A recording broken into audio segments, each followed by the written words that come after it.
लिए मैं कई बार झूठ बोलता हूँ, पर वही झूठ मुझे और बड़ी मुसीबत में फंसा देता है। मेरी इस आदत से मेरी पत्नी मुझ पर विश्वास करना मुश्किल हो गया है। मैं हर समय विश्वास दिलाता हूँ। कई बार ऐसा लगता है कि हम झूठ से निकल जाएंगे, लेकिन निकल जाने पर भी हम फंस जाएंगे। आदत कैसे छोड़ूंगा भाई अब इसको तो तुम्हें अंदर से विचार के द्वारा छोड़ना होगा कि कई बार आप ही नहीं सब लोग कि चालबाजी से झूठ से हम हेलो कहा हो यार, मिलना चाहते हैं, बोले इस समय तुम आगरे में है, वो बगल में पड़ोस में खड़ा है वो मोबाइल से भी बहुत झूठ बोला जाता है, नहीं बोला जाता।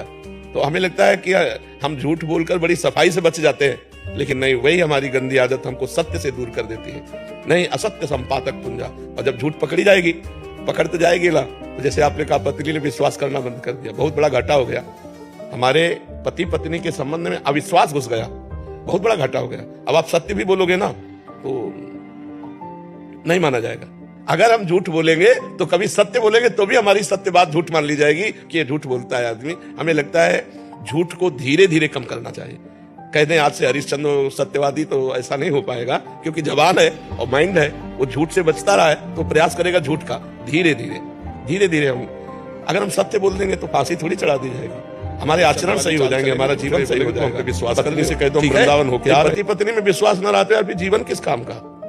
सोचो वो तुम कह रहे हो कुछ भी हो, कह रहे हो जान दो सब फ्रॉड है, तो क्या फायदा हुआ। हमारे जवान पे वो विश्वास न करे तो आप विश्वास दिलाओ, ठीक है। और किसी के भी साथ भी धोखा मत करो।